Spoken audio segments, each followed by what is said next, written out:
연구 결과들을 발표하고 계셔가지고 오늘 매우 재미있는 연구 주제에 대해서 발표해 주실 것으로 보입니다.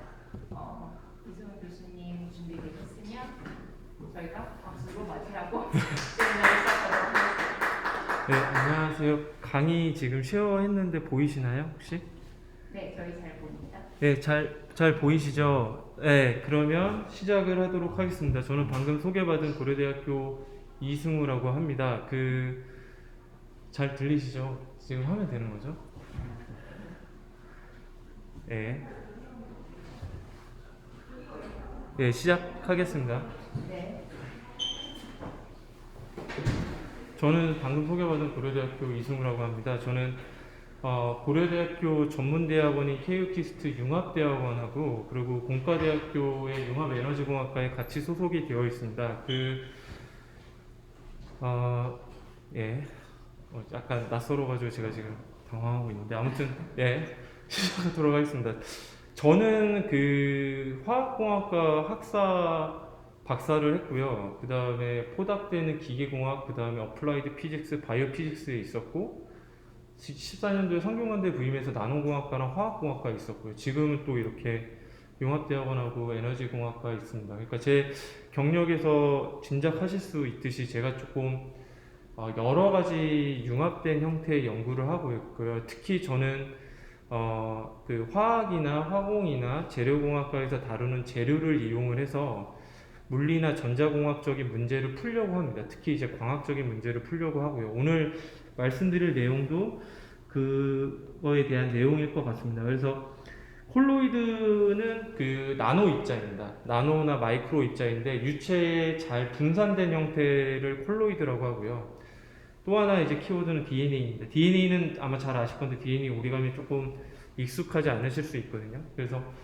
근데 이게 이제 DNA를 이용해서 나노 구조를 만드는 방법이라고 보시면 됩니다. 그래서 얘네들을 잘 이용을 해서 어떻게 하면은 싱글 몰레큘러 스펙트로스코피를 잘 할 수 있는 툴을 만들 수 있는지 오늘 제가 말씀드릴 내용은 이렇게 되겠습니다. 네. 그래서 제가 궁극적으로 여러분들을 오늘 만족시켜 드리고자 하는 거는 스펙트로스코피는 여러분들 여기 화학과니까 많은 분들이 익숙하실 거예요. 결국 이제 물질하고 빛하고 상호작용을 잘 시켜서 어떤 다양한 형태의 아웃컴 시그널을 통해서 우리가 물질을 연구하죠. 스펙트로스코피. 근데 이거를 보다 조금 더 잘하려면 어떻게 하면 빛하고 물질하고의 상호작용을 더 잘할 수 있을까? 특히 빛하고 싱글 몰레큘 레벨의 어떤 물질하고 상호작용을 어떻게 하면 더 잘할 수 있을까? 요거를 제가 중점적으로 말씀을 드리려고 합니다. 그래서 그를 위해서 죄송합니다. 세 가지 키워드가 있을 것 같아요. 첫 번째는 어떻게 하면은 분자들을 원하는 위치에 잘 배열을 시킬까? 두 번째는 어떻게 하면은 빛을 굉장히 작게 원하는 위치에 작게 모아서 빛하고 물질과의 상호작용을 키울 수 있을까? 세 번째는 그러면은 그렇게 작은 영역 안에 공간 안에 모아진 빛의 성질을 어떻게 하면 극대화해서 스펙트로스코피에 잘 이용할 수 있을까? 이 세 가지가 되겠습니다. 그래서 첫 번째 파트부터 말씀을 드리겠습니다. 첫 번째 파트는 이제 DNA 오리가미인데요. 이게 아까 DNA 오리가미를 이용해서 첫 번째 파트로 말씀을 드렸던 어떻게 하면은 몰레큘을 원하는 위치에 잘 배열을 할 수 있을까를 설명을 드리려고 합니다. 아마 아직 국내에서 DNA 오리가미를 많이 낯설어 하실 것 같아서 약간 인트로를 준비를 했습니다. 잘 들리시죠? 네. 아마 페이퍼 오리가미는 익숙하실 것 같아요. 종이를 접어서 우리가 원하는 다양한 모양을 만들죠. 이거를 오리가미라고 부릅니다. 이게 고유 명사화 됐고요. 보통 이제 우리나라 같은 경우에는 이제 종이접기 이렇게 부르지만 사실 우리나라와 중국을 제외한 대부분의 국가에서는 오리가미로 부르고 있습니다. 이게 종이는 물론 기원전에 중국에서 처음 발견이 되는 기록이 있지만 우리가 현재 알고 있는 이런 종이공예 형태는 기원후 700년대에 일본에서 기록이 처음 발견이 되거든요. 그리고 그 기록에서 오리가미라고 부르고 있습니다. 그래서 전 세계적으로 이렇게 이런 형태의 종이를 접어서 원하는 형태의 모양을 만드는 거를 이제 오리가미라고 고유 명사화해서 부르고 있고요. 제가 이제 DNA 오리가미를 소개해드리고자 하는 DNA 오리가미는 마찬가지로 긴 DNA 샷을 접어서 원하는 형태로 만드는 걸 얘기를 합니다. 그러니까 폴리머를 잡는다고 생각하시면 돼요. DNA도 이제 뉴클리오타이드라는 모노머로 구성이 된 폴리머인데요. 그래서 가령 굉장히 긴 싱글 스트랜드 DNA가 있다고 치고 여기에 짧은 스트랜드를 넣어주고 이거의 절반은 여기에 바인딩이 되고 나머지 절반은 여기에 바인딩이 되도록 설계를 저희가 만약에 하면 이런 형태를 저희가 유도할 수 있겠죠. 그러면 이 짧은 DNA에 의해서 폴딩되는 지점을 잡을 수 있을 겁니다. 그 수많은 이렇게 이제 짧은 그 DNA 저희가 이거를 긴 몰레큘을 클램핑 한다고 그래서 혹은 스테이플러처럼 스테이플링을 한다고 그래서 스테이플 DNA라고 부르거든요.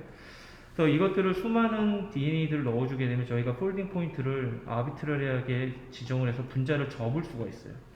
별 모양으로 접을 수도 있고 스마일리 페이스처럼 웃는 모양으로 접을 수도 있고요. 이거를 이제 DNA 오리가미라고 부릅니다. DNA가 그러면은 이게 되려면은 DNA 특정 베이스 염기 서열을 갖고 있는 녀석은 특정 염기 서열을 갖고 있는 녀석들과 결합을 해야 돼요. 이거를 저희가 이제 상보적 염기 서열, 상보적 결합 이렇게 배웠죠. 그래서 이게 될 수 있는 이유가 간단하게 연력학적인 이유 때문인데 제가 이게 왓슨하고 크릭이 썼던 1953년도 논문을 그대로 가지고 왔어요. 여러분들 아시는 것처럼 DNA는 폴리머릭 백본이고 폴리머릭 백본에 ATGC라는 네 가지 베이스가 이렇게 브랜치 아웃 되어 있거든요. 그래서 A는 T랑만 만나고 G는 C랑만 만나죠. 그래서 특정 시퀀스는 특정 시퀀스랑만 상보적 결합을 할 수 있게 되는데 이게 처음에 이제 여러분 화학과니까 이제 깁스 프리 에너지 변화 화학 반응이 일어날 때 깁스 프리 에너지 변화를 잘 아시리라고 생각이 들어서 이걸 갖고 왔거든요. 두 싱글 스트랜드 DNA가 바인딩 되어 있지 않을 때는 되게 프리하게 움직이고 있는 상황이고 프리 에너지를 여기서 설정할 수가 있을 겁니다. 근데 이렇게 파셜 바인딩이 됐을 때는 엔트로피가 갑자기 훅 줄어들면서 깁스 프리 에너지가 갑자기 올라가거든요. 근데 만약에 베이스 페어링이 계속 진행이 돼서 이 상황에서 엔탈피를 계속 낮출 수 있으면 여기서부터 여기까지는 엔트로피는 변하지 않아요. 엔탈피만 계속 떨어집니다. 왜냐하면 하이드로젠 본딩 개수가 계속 늘어나니까.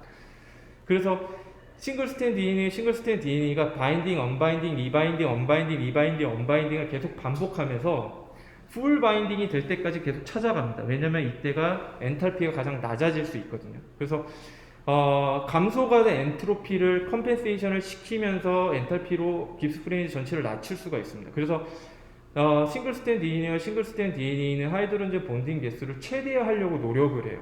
그래서 상보적 결합을 합니다. 그래서 얘가 중요한 게 뉴클리오타이드가 만약에 N이라고 하고 저희가 그리고 지금 몰레큘이 DGC 4개잖아요. ATGC. 그러면 시퀀스 배열을 통해서 나올 수 있는 경우의 수 그냥 수열이죠. 4의 N승계예요. N이 10만 되더라도 1000만 개 다른 시퀀스가 나옵니다. 그리고 1000만 개 다른 것 중에 하나는 특정 다른 하나랑만 결합을 할 수 있어요. 그래서 상보적 결합이라고 하죠. 그러면 저희가 DNA를 접을 때 보통 긴 DNA가 베이스가 한 7000에서 한 8000 정도. 그리고 염기 서열을 정확하게 컨트롤해서 저희가 합성할 수 있는 게 짧은 DNA만 가능하거든요. PCR로. 그게 대략 한 뉴클리오타이드 개수 기준으로 보통 40개, 45개 넘어가면 에러율이 많이 생겨서 합성을 잘 못하고요. 40개 이하의 짧은 DNA는 시퀀스를 정확하게 조절해서 합성을 할 수가 있어요, 저희가. 그러면 한 평균 25모 정도라고 치면은 대략 700에서 800 정도 되는 긴 DNA 사슬을 다 폴딩을 하는데 한 200에서 300개 정도 서로 다른 짧은 DNA들이 필요하거든요.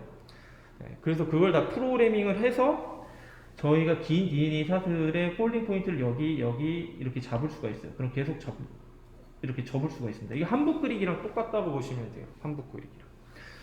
그러니까 폴리머를 원하는 위치에서 접어서 다양한 나노 구조체를 실제로 만들 수 있다. 왜?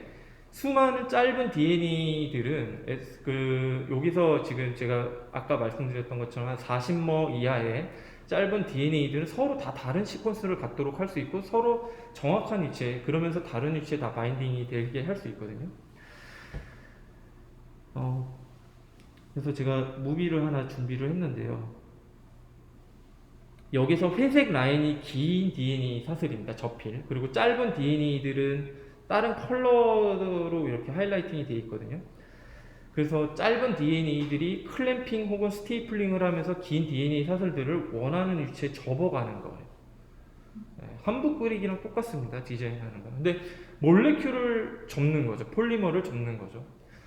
그리고 듀플렉스의 위스가 대략 2에서 2.5나노 정도거든요. 그러니까 2에서 2.5나노의 고 해상도로 몰레큘을 접어서 나노 구조를 만드는 거라 이렇게 생각을 하시면 되고요. 이거는 지금 보여드린 무비는 계산이 아닙니다. MD 시뮬레이션 이런 계산이 아니라 그냥 애니메이션입니다. 이렇게.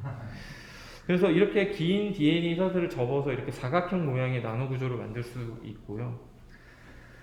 긴 DNA 사슬은 그럼 어디서 얻냐면 싱글 스트랜드 DNA가 매우 길게 있어야 되거든요. 한 7,000에서 8,000. 근데 앞서 설명을 드린 것처럼 그냥 인위적으로 PCR 합성을 해서는 모든 시퀀스를 저렇게 딱 맞춰서 7,000, 8,000 베이스를 합성을 못 합니다. 지금 국가적으로 이거를 지금 프로젝트화해서 하고 있긴 하거든요. 대사공학 하시는 분들, 지노믹 엔지니어링 하시는 분들이.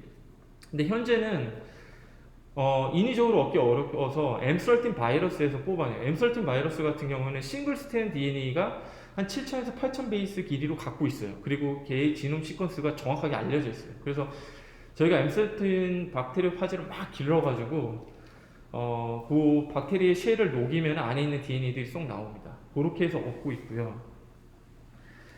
그래서 실제로 그 긴 DNA와 짧은 DNA 세트를 넣고 섞어주고 기다려주면 저희가 원하는 수많은 그 DNA 오리가미 나노 구조들이 얻어집니다.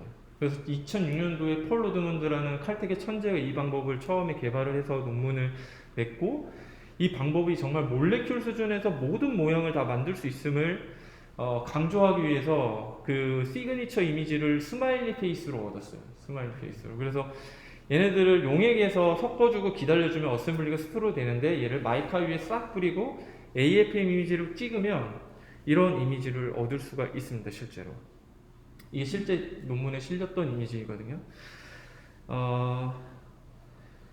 이게 제가 그 2006년도 석사과정 때 이 논문을 읽고 굉장히 샥을 먹었어요.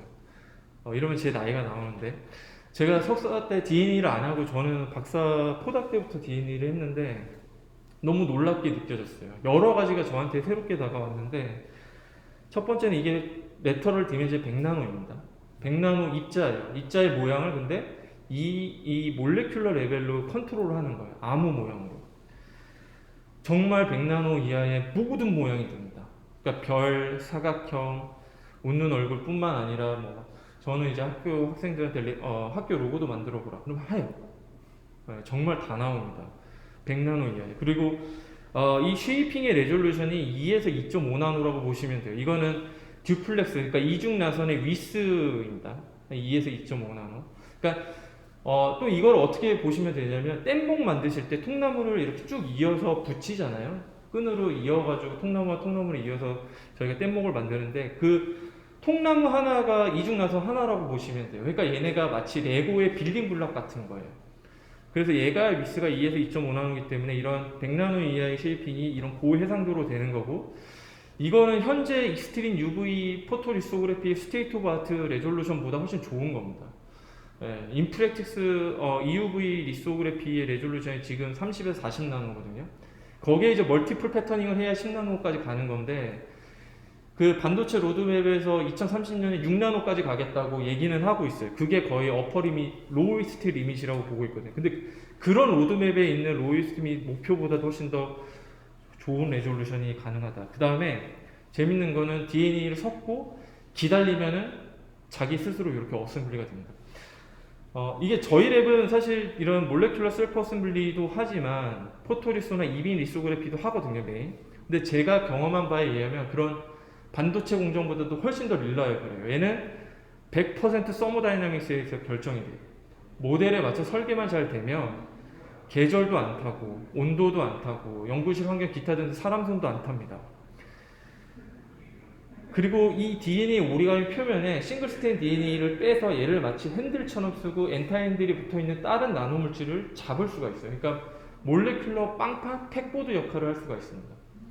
그게 2에서 2.5나노 레졸루션으로 포지셔닝이 된다. 그걸 오늘 좀 보여드릴 거예요. 그래서 이게 2006년도에 이 논문을 읽고 대단히 샥을 먹었고, 이 논문이 대단히 좋습니다. 싱글 오서 페이퍼예요. 네이처에 퍼블리시된. 그리고 제 기억에 맞다 본문이 5장인가 6장이고 서포트 인포메이션이 120장입니다. 근데 이 논문을 어떻게 써놨냐면 파이썬 혹은 매틀랩만 조금만 할 줄 알면 그대로 재현을 할 수 있게끔 정말 바이블처럼 써놨어요.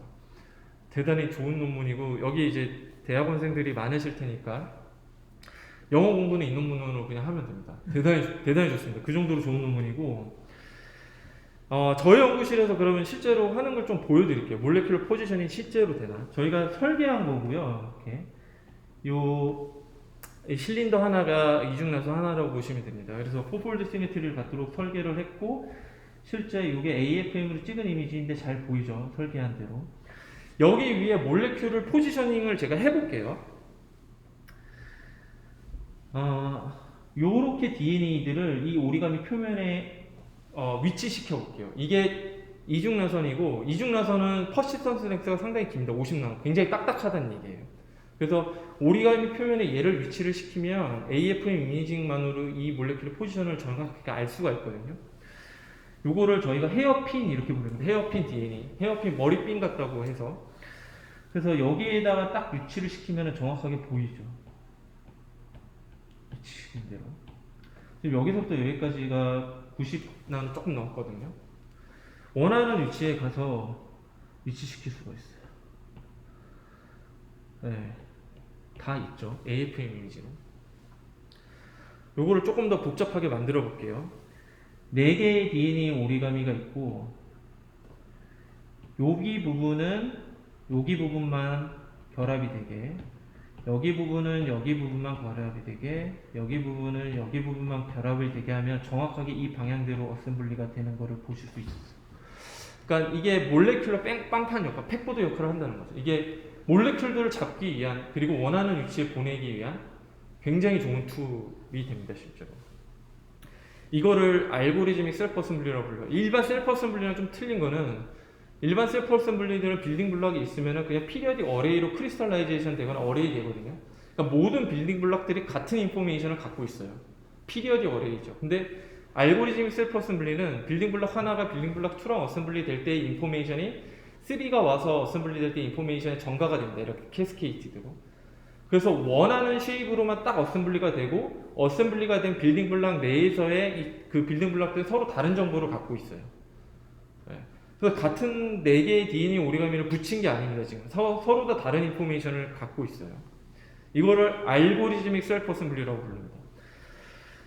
더 복잡하게도 할 수 있어요. 아까는 뭐 2x2였는데 이걸 4x4 이렇게 키울 수도 있고 마찬가지로 원하는 위치의 몰레큘들을 다 배열할 수 있어요. 이거는 얘를 구성하고 있는 16개의 팩보드가 서로 다 다른 인포메이션을 갖도록 할 수 있다는 뜻입니다. 그러니까 굉장히 많은 몰레큘들을 서로 다른 몰레큘들을 다 다른 위치에 포지셔닝을 할 수 있다는 뜻이에요. 그러면 제가 생각할 때 이게 굉장히 몰레큘들을 포지셔닝 하는데 좋은 툴이 될 거라고 생각을 했습니다. 그래서 예를 보여드릴게요. 저희가 쓰는 이런 DNA 오리가미 구조가 있습니다. 여기가 한 45나노미터 정도 돼요. 50나노 좀 안 됩니다.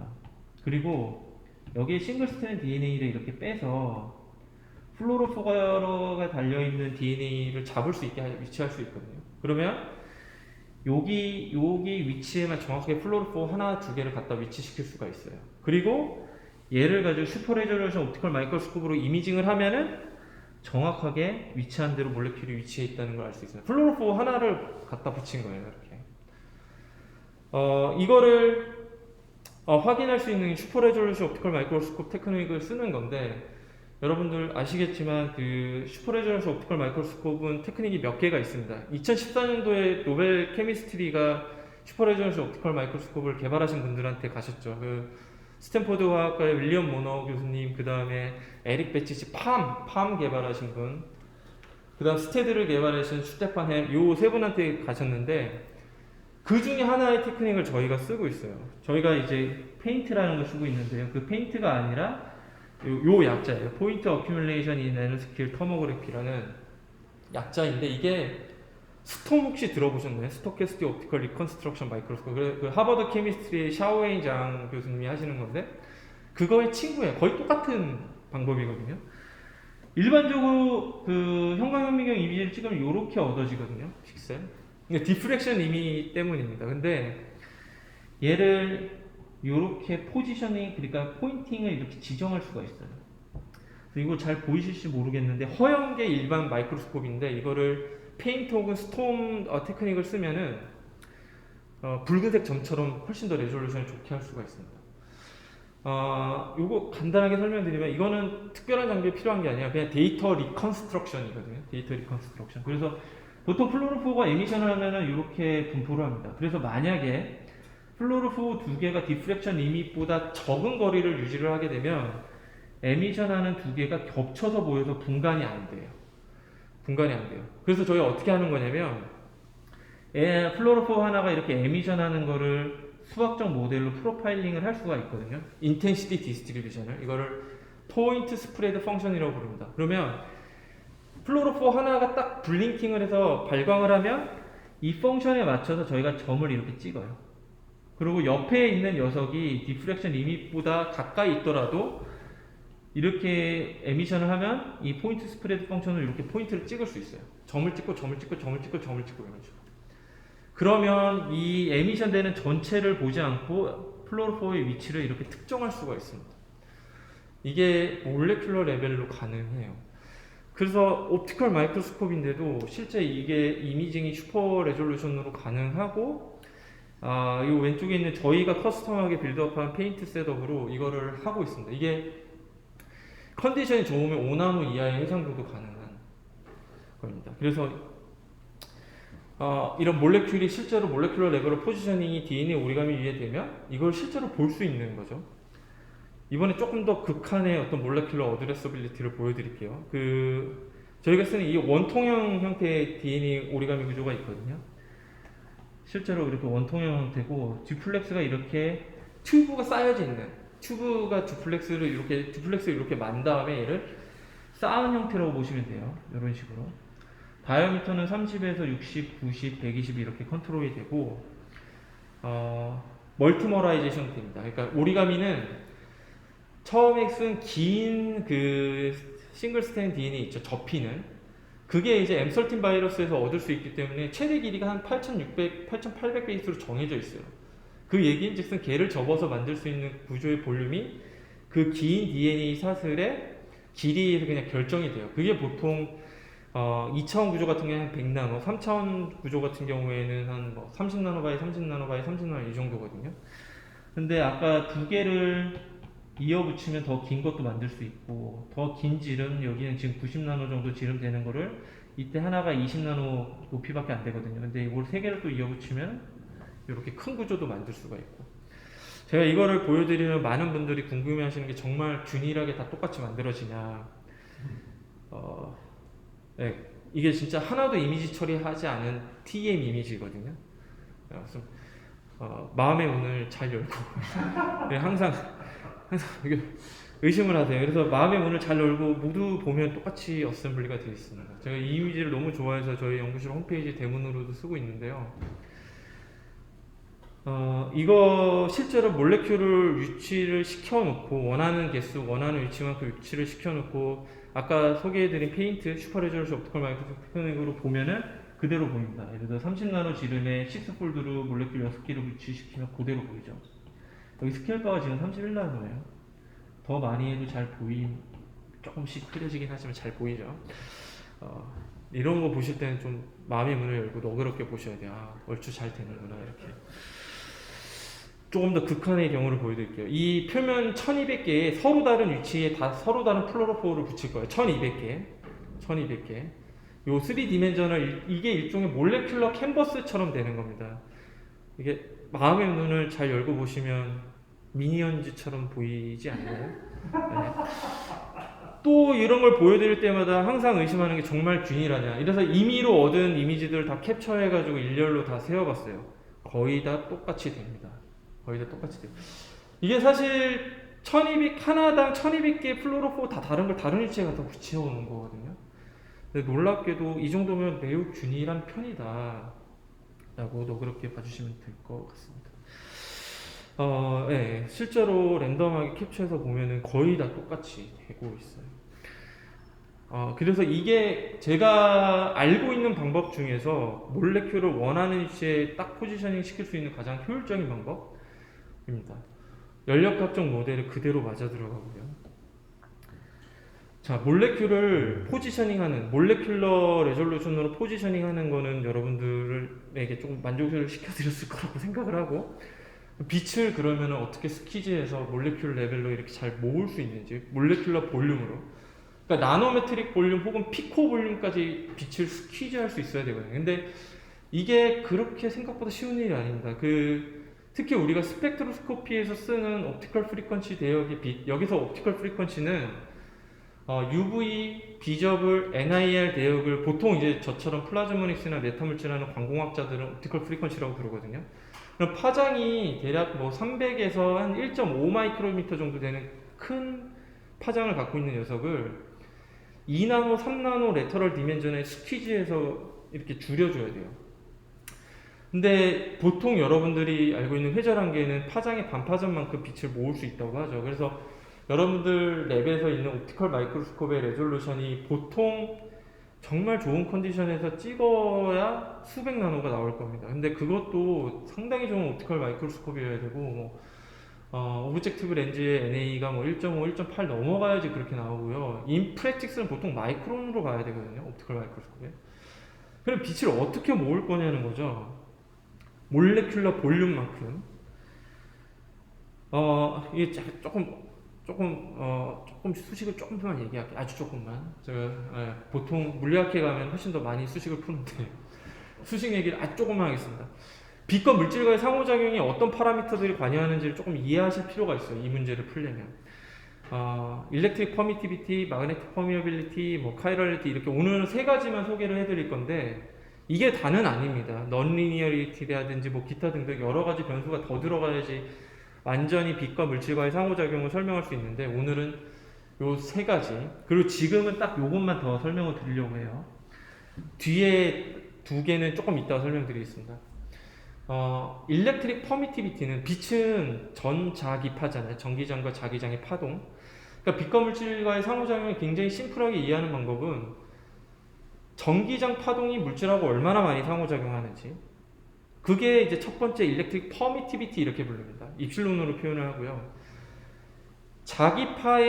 자기파가 물질하고 얼마나 많이 상호작용하는지는 마그네틱 퍼미어빌리티에서 뮤로 표현을 해요. 두 번째 있죠.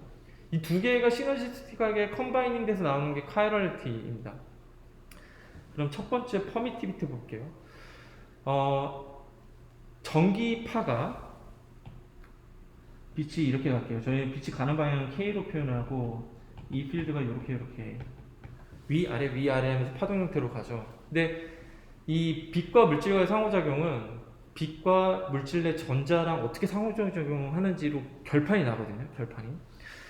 그래서 보통 일렉트론은 있어야 되는 전기장의 반대 방향으로 움직이는 경향이 있습니다. 쏠려요.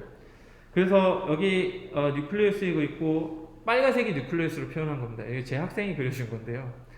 파란색이 전자라고 보시면 돼요. 랜덤하게 오비팅을 하고 있어요. 그때 전기파가 외부에서 이렇게 입사가 되면 전자들 반대로 쏠리려고 하죠. 그래서 마이너스 플러스가 형성이 돼요. 그죠? 마이너스 플러스 마이너스. 이거를 폴라라이제이션 이렇게 부릅니다. 폴라라이제이션 이렇게 부릅니다. 폴라라이제이션. 그러면 우리 이제 일반 물리 시간 때 배웠던 죄송합니다. 맥스웰 이퀘이션을 잘 떠올려 보면은 플러스에서 마이너스로 새로운 필드가 이렇게 나오죠. 반대 방향으로. 그래서 빛이 물질 내에서 이렇게 스퀴즈가 돼요, 실제로. 그러니까 빛이 이렇게 스퀴즈 된다는 거는 빛이 물질하고 더 상호작용을 많이 했다는 뜻이에요. 그리고 얘가 높으면 보통 굴절률이 높다 이렇게 표현을 하거든요. 그러니까 전기파가 물질하고 얼마나 더 많이 상호작용을 해서 물질 내에 더 많이 머물 수 있냐, 더 웅축이 될 수 있냐, 이게 일렉트릭 퍼미티비티 이렇게 보셔도 돼요. 그래서 일렉트릭 퍼미티비티는 폴라라이제이션에 비례하죠. 폴라라이제이션이 잘 되면 잘 될수록 좋아요. 보통 내추럴 몰레큘은 그러니까 전자가 얼마나 많은지, 일렉트론 덴시티, 그리고 이 필드가 왔을 때, 전자파가 왔을 때 일렉트론이 얼마나 잘 쏠릴 수 있는지 컨덕티비티 이렇게 결정이 돼요. 그러니까 내추럴한 물질 같은 경우에 유기물은 상대적으로 입실론이 낮습니다. 전자밀도도 낮고 컨덕티비티도 낮아서. 근데 세마이 컨덕터들 있죠. 실리콘, 갈륨 아세나이드, 저메늄 같은 경우에는 전자밀도도 높고 컨덕티비티도 높아서 입실론이 커요. 그래서 세마이 컨덕터 같은 경우에 입실론이 보통 16 이렇게 갑니다. 16, 15 그 이상 가는 것도 있고요. 거의 그 언저리. 내추럴 몰레큘 뭐 폴리머 같은 경우에는 한 1.6, 1.7밖에 안 돼요. 내추럴한 물질은 그렇게 결정이 됩니다. 그리고 우리가 흔히 하는 굴절류 여기 N은 입실론의 누트르시움 컴플렉스 폼이에요. 여기에 이제 뮤를 곱해주면 더 완벽한 폼이 되는데 보통 내추럴 물질 같은 경우는 마그네틱 리스폰스가 없습니다. 뒤에 설명을 드릴게요. 그래서 1이라고 보고 보통 입실론은 그러니까 굴절률은 입실론에 의해서 결정이 되죠. 얘가 굴절률에 직접 영향을 주는 거죠. 굴절률이 크다, 빛이 많이 와서 물질 내에 많이 머물러서 많이 꺾인다 이런 뜻이에요. 이게 입실론이 큰 게 무조건 좋습니다. 빛과 물질과의 상호작용 고려할 때. 왜냐하면 빛이 물질 내에 더 많이 머물 수 있으니까 물질하고 빛과의 상호작용이 더 잘 일어난다는 뜻이에요. 그래서 뭐 종류를 막론하고 어플리케이션을 막론하고 입실론이 크면 클수록 빛과 물질과의 상호작용은 무조건 좋아요. 근데 이제 입실론이 내추럴 물질 같은 경우에는 전 참고로 무신론자예요. 신이 정해주신 거잖아요. 신이 정해주신 거예요. 근데 만약에 저희가 아티피셜하게 물질을 써서 얘를 아티피셜하게 키울 수 있으면 무조건 좋습니다. 그 예를 하나 보여드릴게요. 샤클리-카이전 리밋이라고 포토케미컬 리액션이 일어날 수 있는 펀더멘털 리밋이 있습니다. 이게 샤클리 SQ 리밋 이렇게 부르는데 거기서 규정한 빛의 흡수는 여기 있는 굴절률 n 스퀘어에 비례해요. n 스퀘어. 그러니까 뭔가 통계학적으로 n 스퀘어 하면 density of state입니다. 그러니까 n 혹은 입실론을 키우면은 그만큼 빛이 물질 안에서 더 많이 머물러서 흡수가 더 증가해요. 그러니까 굴절률을 2.5로 뒀을 때보다 얘를 밴드갭 이상에서 이건 페롭스카이트를 가지고 제가 계산한 거거든요. 밴드갭 이상에서 굴절률 높이든 아니면 밴드갭 이하에서 굴절률 높이든 굴절률을 높이면 파란색, 초록색 라인 있는 것처럼 흡수가 더 증가해요. 무조건 좋습니다. 입실론을 키울 수 있는 가장 간단한 방법은 메탈 나노 입자를 쓰면 되거든요.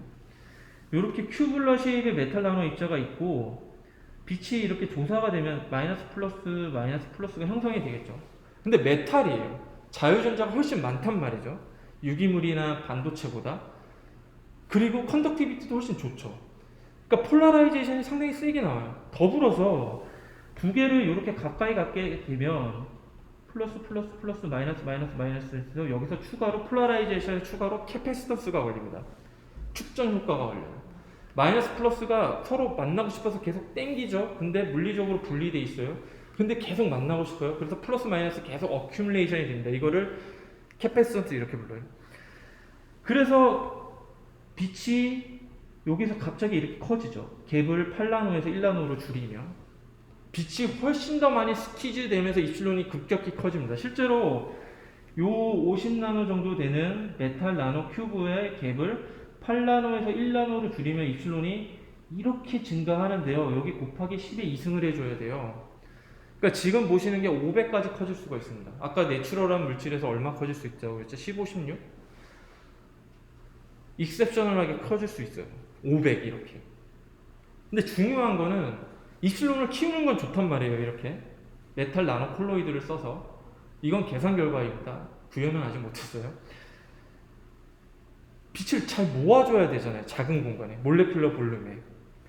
그래서 저희가 고안을 한 게 이렇게 플랫한 메탈 필름에 가정을 해보자. 완전히 구형의 메탈 나노 입자가 있다고 하고 올려놓으면 플랫한 레이어와 퍼펙트 구 사이에서는 포인트 라이크한 스페이스가 형성이 됩니다. 그죠? 포인트 라이크한. 정말 포인트 라이크한데 빛이 스퀴즈가 될 수 있을까요? 될 수 있어요. 빛이 이렇게 만약에 일렉트릭 필드가 오면은 플러스 마이너스 다이폴이 형성이 되고 밑에 있는 그 골드 필름에 메탈 플랫한 필름에 마이너스가 반대로 걸리는데 여기는 살짝 떨어져 있으니까 축전 효과가 응축이 되고 막 하다가 결국 포인트 라이크한 스페이스까지 빛을 모을 수 있게 됩니다. 그러면 이제 얘를 만들어야 되잖아요. 그래서 골드 메탈 콜로이드 중에서 이제 골드를 이용해서 저희가 합성을 하려고 했거든요. 골드 나노 스피어를 가지고 여러분들 리터러처 서치를 해보시면 우리는 정말 균일하고 동그란 골드 나노 스피어를 이용했어라고 하는데 논문의 99%를 보면 이렇게 생겼어요. 실제로 이렇게 생겼습니다. 그래서 이렇게 만들어 놓고 우리는 균일한 골드 콜로이드를 써서 이러거든요. 근데 실제로 얘네들이 산란되는 걸 보면 전부 다 다르게 산란을 해요. 이게 정말 동그래야 됩니다. 동그란 거는 같은 산란색을 띠죠. 이게 저는 사실 순수 화학을 하는 사람이 아니어서 잘 몰랐는데 보통 메탈 나노 입자를 합성하는 게 메탈 엘리먼트 이온들을 환원을 시켜가지고 결정화를 시키는데 골드 같은 경우에는 연력학적으로 페이셋을 갖도록 그 결정을 형성하는 게 연력학적으로 가장 낮은 에너지라고 하더라고요. 그러니까 폴리고널한 쉐입을 갖도록 구형이 아니라. 그래서 물론 2002년도에 유난시아가 처음으로 메탈 콜로이드가 합성되는 것을 발표를 사이언스하고 그 뒤에 많은 노력들이 있고 많은 발전이 됐는데 골드 나노스피어를 한 30나노, 50나노 이상의 골드 나노스피어를 균일하게 합성하는 거는 아주 최근에 내기 시작했어요. 아주 최근에. 그동안 거의 안 되다가 이게 굉장히 유명한 페이퍼인데 2009년도 2009년도에 워런첸 그룹에서 한 18나노, 20나노 좀 안 되는 시드들은 동그랗게 좀 얻을 수는 있거든요. 근데 30나노, 50나노로 퍼더 그로스를 시키려면 시드 그로스 메소드를 써야 됩니다. 근데 환원이 된 골드 아톰들이 이제 페이셋을 갖도록 결정 성장을 하니까 이분이 알아낸 게 하이드로키노닌으로 캐핑을 해놓으면 비교적 동그랗게 자라더라는 걸 알았어요. 그래서 보통 큰 30나노, 50나노 이상의 골드 입자도 좀 구형 형태로 만들 수 있다. 이 논문을 보고 사람들이 굉장히 놀랐습니다. 골드도 동그랗게 합성할 수 있구나. 균일하지 않지만. 그래서 회사들에서 이 그룹에서 발표한 논문을 보고 특허도 사가지고 여러분들 골드 나노 입자 가지고 실험을 하시는 학생들은 다 아실 회사인 BBI 같은 회사에서 특허를 사가지고 대량 생산을 해서 팔고 있습니다. 많이. 그래서 뭐 크게도 잘 합성을 해요. 50나노 근데 완전히 동그랗지 않죠. 그래서 제가 사실 이거를 보고서 사실 여기 제일 저자랑 제가 포닥 생활을 같이 하면서 이 친구한테 직접 배웠거든요. 실험을. 하면은 잘 안 만들어져요. 균일하게. 그래서 나노 파티클을 그 플랫한 골드 위에 얹어놓고 빛이 모이는지 실험을 해야 되는데 시그널이 전부 다 다르게 나오는 거죠. 그래서 어떻게 하면은 얘를 균일하게 만들까 고민을 하다가 저희가 쓰는 방법이 2014년도에 체드 머킨이 발표한 방법을 좀 모디피케이션해서 쓰거든요. 어떻게 했냐면 골드 나노로드는 균일하게 잘 합성이 됩니다. 이거는 1990년대부터 케미스트리가 다 알려졌어요. 굉장히 잘하거든요. 여기서 약간 이게 리디큘러스하게 들리실 수 있는데 골드 아이온을 넣어주면 엣지 부분만 파먹어요. 이렇게. 이거는 메커니즘이 정확하게 아직 안 알려졌습니다. 아직까지. 이게 2000년 중반에 처음에 발표가 됐거든요. 현상학적으로. 이유는 잘 모르겠습니다. 그래서 여기서 다시 컨케이브 롬빅 도데카이드라고 12개의 팁을 갖는 녀석으로 성장을 시킬 수가 있어요. 시드 그로스 메소드로. 특정 캐핑 에이전트를 쓰면. 그러고 나서 다시 골드 아이온을 넣어주면 이렇게 깎여서 동그랗게 됩니다. 그리고 얘를 반복하면은 유니포미티가 더 늘어나요. 좋아져. 이게 상당히 고통스럽습니다. 대학원생한테 항상 감사한 마음을 감사하다. 아무튼 그래서 여기서 얻어낸 다음에 다시 크고 큰 스피어나 큐브나 옥타이드론으로 굉장히 균일하게 자라게 할 수가 있어요. 그러면 저희 연구실에 이제 두 가지 툴이 있는 거죠. 균일한 스피어랑 균일하진 않지만 뾰족뾰족한 정통적으로 쓰는 골드 입자. 얘를 가지고 이제 실험을 하는데 이게 실제 저희 실험실에서 루틴하게 얻어내는 골드 나노 입자. 굉장히 많이 얻어낼 수도 있고 이거 관심 있으면 연락 주세요. 저희가 연락 오시면은 그 학생을 보내주시면 한 2주 트레이닝을 시켜서 보내고 하거든요. 회사를 만들지 이런 얘기도 듣는데 안 팔립니다. 이건 수요가 없어요. 이렇게 동그랗게 만들 필요는 없어요, 사실. 네, 그냥 BBI에서 파는 울퉁불퉁한 걸로도 웬만한 어플리케이션 다 커버는 됩니다. 아무튼 근데 그래서 제가 궁금한 게 그러면 실제로 파티클을 여기 플랫한 메탈 필름 위에 이렇게 올렸을 때 어떤 광학적 모드가 나올까? 근데 저희가 최근에 알아낸 게 플라즈모닉스는 갭에서 캐패시턴스가 상당히 중요하고 캐패시턴스를 결정하는 게 여기랑 요 밑면에 닿는 계면 서페이스 에어리거든요. 완전히 동그랗지 않고 약간 이렇게 트렁케이티드 형태로도 있을 수 있겠죠. 그러면 광학에서 여기 빛이 모이는 모드가 이렇게 레드시프트 하는 걸 알았어요. 현상학적으로. 그래서 요 광학적 모드를 한 상황에서 분석을 해봤습니다. 이렇게 라운드를 갖고 있는 완전히 퍼펙트하게 동그란 거랑 파는 랜덤리 페이스 된 거를 봤는데 이게 팁을 만든 다음에 깎다 보니까 동그래 보이지만 약간 페이셋을 갖고 있는 거예요. 균일한데. 그래서 스캐터링 픽을 보면은 이게 파장이고 이게 파티클 개수고 요 색이 이제 밝을수록 더 스캐터링이 잘 되는 건데 모두가 비교적 균일하게 잘 보이거든요. 얘는 랜덤하게 보여요. 랜덤하게 보이는데 주요 모드가 더 짧은 파장에서 나와요. 이건 뭐냐면 여기 닿는 면이 더 짧다는 거예요. 요거를 W라고 표현하면 W가 더 짧아요. 저희가 만든 라운디스트 동그란 것보다. 이게 몽당연필 같은 겁니다. 저희가 합성하는 방법이. 그러다 보니까 몽당연필을 이렇게 하면 약간 플랫한 면이 조금 있어요. 근데 아까 보여드렸던 울퉁불퉁한 거는 이렇게 뾰족하죠. 얘가 유연히 이렇게 닿을 수 있는 거예요. 그럼 빛이 더 작게 모일 수 있습니다. 그래서 더 작게 모이는 거를 찾아서 실험을 하면 돼요. 네, 그러니까 힘들게 합성을 해서 뿌릴 필요 없다는 걸 알고서 상당히 충격을 먹었는데 아무튼 그래서 실제로 모드 볼륨이 어디까지 줄어들 수 있냐 한 138 나노미터 큐빅? 그러니까 이게 한 요 정도 볼륨이거든요. 요 정도 볼륨. 그러니까 리얼 몰레큘러 레벨까지는 아직 스퀴즈는 저희가 못 하고 있는데 그래도 상당히 작게 스퀴징을 할 수 있다. 비저블 라이트를 알았고 실제로 라만 스터디를 해봤어요. 서페이스 인핸스드 라만 스펙트로스코피 해가지고 플랫한 골드에 이 몰레큘을 붙입니다. 모노레이어를 쫙쫙 깔아요. 여기 사이올이 골드랑 가서 바인딩을 해서 몰레큘이 있을 수 있거든요. 그냥 이 상태에서 라만을 찍어보면 거의 시그니처가 안 나옵니다. 맨 밑에 라인이거든요. 이 라인. 근데 파티클을 올리면 점점 인핸스가 돼요. 사실 정확한 구조 아키텍처는 못 보여드려요. 아직 논문이 퍼블리시가 안 됐기 때문에. 근데 거의 최대 40배 이상 시그널이 증폭되는 걸 확인했습니다. 이 인핸스먼트 팩터가요. 여태까지 보고된 것 중에서 월드 레코드라고 보시면 돼요.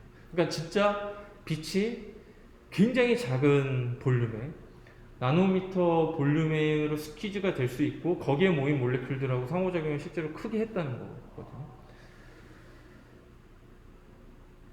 자, 빛을 스퀴즈하는 것도 여러분들에게 만족을 시켜드렸을 거라고 생각이 들고요. 남은 한 10분, 15분 정도 어떻게 하면 옵티컬 파라미터들을 더 부스트업을 해서 더 좋은 몰레큘러 스펙트로스코피 스터디를 할 수 있는지를 보여드리려고 합니다. 카이랄리티는 잘 아시죠? 화학과시니까 L폼이냐 D폼이냐에 따라서 약이 될 수도 있고 독이 될 수도 있습니다. 이게 유명한 예예요. 텔레도미드라고 임신을 여성분들이 하셨을 때 입덧을 억제해주는 약으로 알려졌어요. 근데 이게 당신이 잘 몰랐는데 L폼은 정말 그냥 약으로 쓰는데 D폼은 아닙니다. 죄송합니다.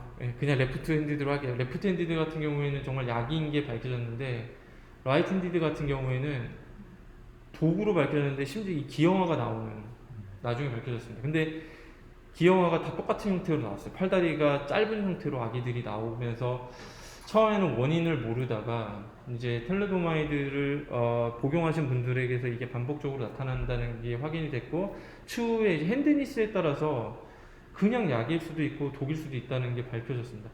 그러니까 얘를 굉장히 잘 디텍션을 해야 돼요. 카이랄 몰레큘의 L폼이냐 D폼이냐 혹은 레프트 핸디드냐 라이트 핸디드냐.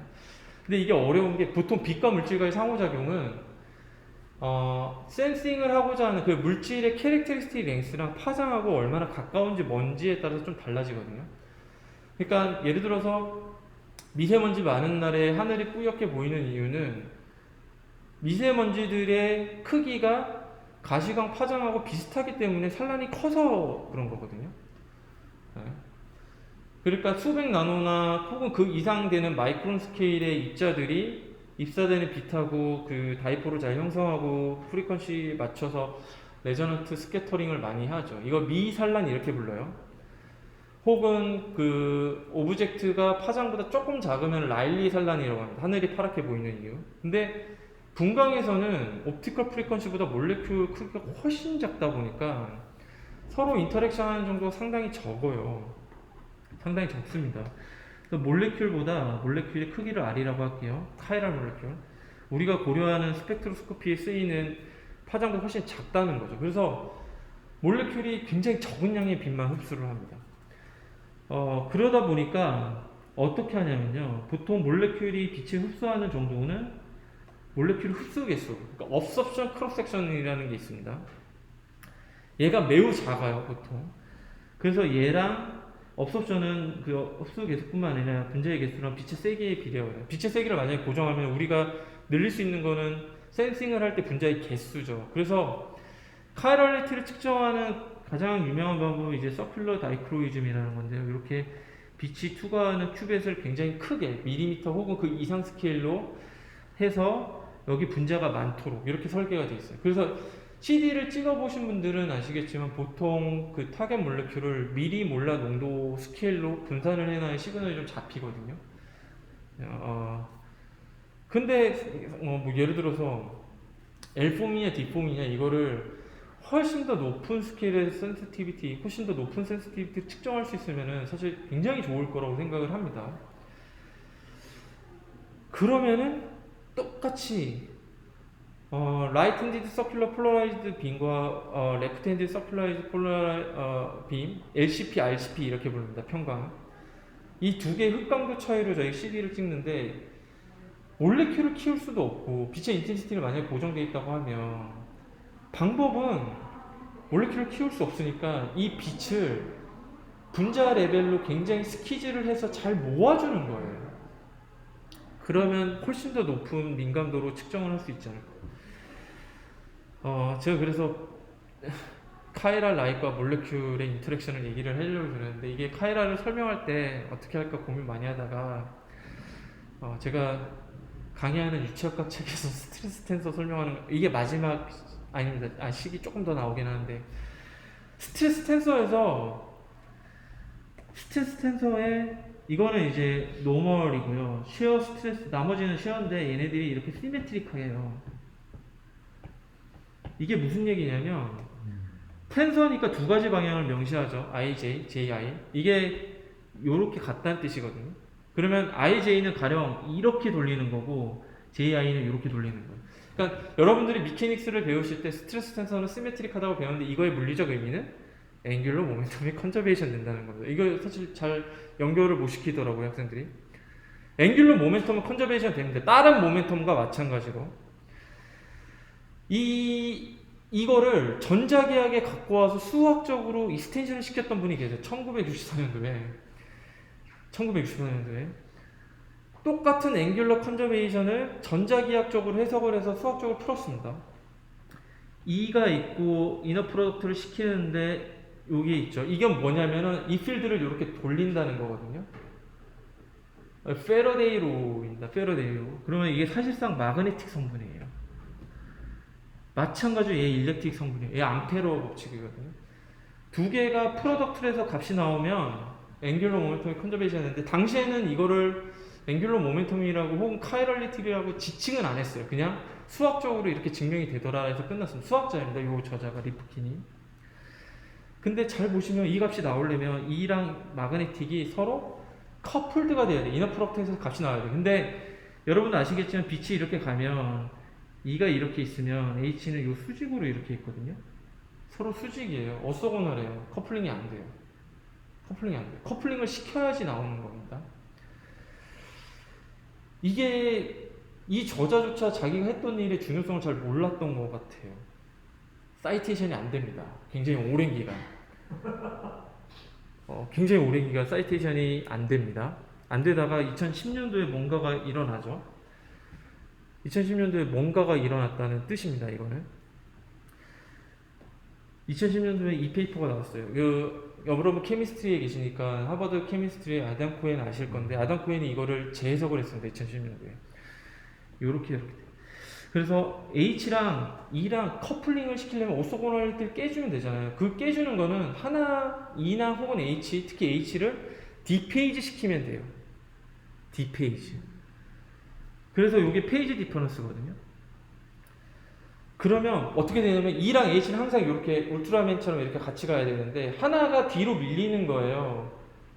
근데 여전히 같이 바운드 돼야 돼요. 그러면은 빛이 어떻게 되냐면 매트릭스 영화 아세요? 총이 나오면 이렇게 피하죠. E가 이렇게 돌기 시작해요. 이렇게.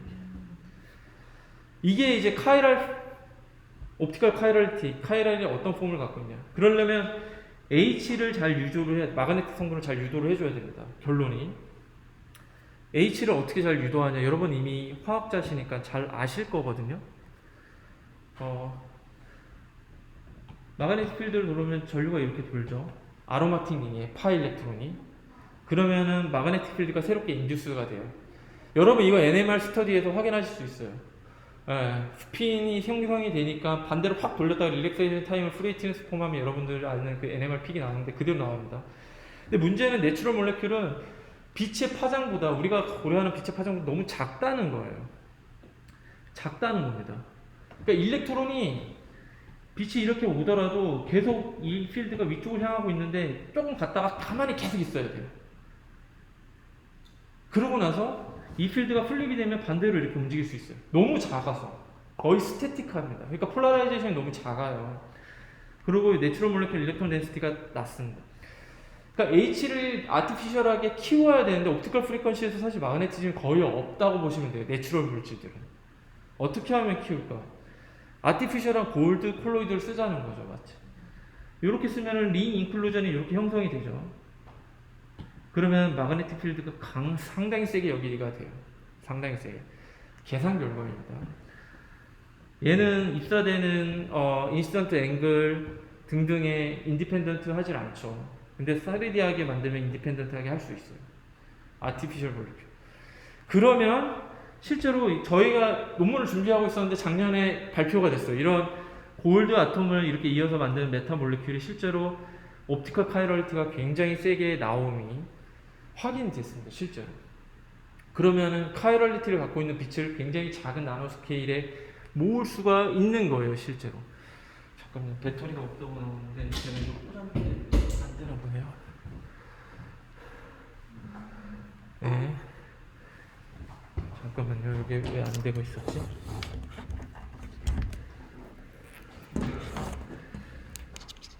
죄송합니다. 제가 여기 안 들어오는 것 같은데. 네. 빨리 할 수 있도록 하겠습니다. 네. 그래서 저희가 DNA 오리가미를 이용을 해서 아티피셜 메타몰레큘들을 만들었어요. 예를 들어서 이런 DNA 오리가미가 있으면 여기에 골드 입자를 이렇게 붙이면 이런 벤젠린 같은 구조가 나오죠. 두 개를 이어붙여서 나프탈렌 같은 구조도 나오는 게 보이시나요? 네. 그래서 여러분 나프탈렌 NMR 스터디 하실 때 안티페로매그네티즘 이런 거를 광대역에서 실제로 확인을 할 수 있다는 내용이고요. 세 개를 이어붙일 수 있습니다. 세 개를 몰레큘 이름이 어려우니까 호명은 안 할게요. 근데 얘네들에서 나오는 스핀도 광대역에서 확인을 할 수 있어요. 울퉁불퉁한 입자뿐만 아니라 동그란 입자도 저희가 이 DNA 오리가미랑 이거를 섞어주면은 이렇게 스테크로스 폴리머라이제이션이 되기도 하지만 이렇게 링 인클루전을 형성해서 아로마틱 링라이크한 게 실제로 나옵니다. 이게 저희 입자로 한 거고요. 이게 파는 BBI 입자로 한 건데 자세히 보시면 위에 게 더 균일하게 나오는 걸 확인하실 수 있으세요. 그리고 실제로 마그네티즘이 잘 나오는 거를 실험적으로 잘 확인했고 이론하고 잘 맞다는 것도 확인을 했습니다. 최근에 이거를 3D로 만들고 있어요. 3D로 3D로도 이렇게 잘 만들고 있습니다. 근데 이게 핸드니스가 없으니까 핸드니스를 부여한 형태로 이렇게 합성을 하기도 하거든요. 저희가. 그리고 얘를 이렇게 이어붙이면 더 많은 옵티컬 카이럴리티를 유도할 수가 있습니다. 시간이 없는 것 같아서 빨리 하겠습니다.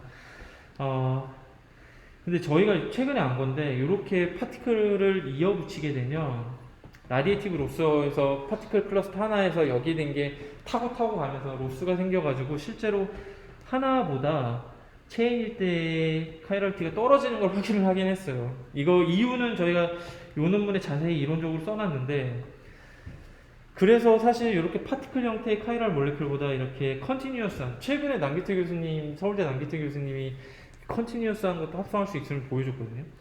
카이럴 지수 G 팩터라는 게 있습니다. 디시메트릭 팩터. 이것도 5도 이상으로 컨티뉴어스 할 때 더 좋다는 게 나왔어요. 그래서 저희가 하던 거 버리고 남기태 교수님한테 입자를 받아서 D&D 오리가미를 어셈블리 하고 있습니다. 어찌됐건 그럼 얘를 이제 잘 측정을 해야 되는데, 몰레큘 레벨에서 측정할 수 있는 셋업을 저희가 커스텀하게 빌드업을 했어요. 그래서 플로러센스 디텍티드 서큘러 다이크로이즘이라고 해가지고 광학계를 써서 저희가 메타몰레큘에서 이렇게 나오는 CD 시그널의 LCP, RCP의 차이를 실제로 몰레큘에서 보고 있습니다. 네, 마지막에 좀 빨리 끝내서 죄송한데요. 배터리가 없어가지고 끝날 것 같아서. 몰레큘러 레벨에서 스펙트로스코피를 하고 싶은 거예요, 저희 입장에. 그러면은 첫 번째, 몰레큘을 잘 포지셔닝을 해야 되고, 빛을 작은 공간에 잘 모을 수 있어야 되고, E랑 H를 잘 결합한 카이럴리티를 낼 수 있는 이런 메타몰레큘 형태 필요하다. 그래서 이게 사실 소개해드린 콜로이드랑 DNA가 다 화학에서 많이 다루는 재료입니다. 그래서 이거를 약간 다른 뷰에서 이런 스터디도 가능하다, 이걸 말씀드리고 싶었고요.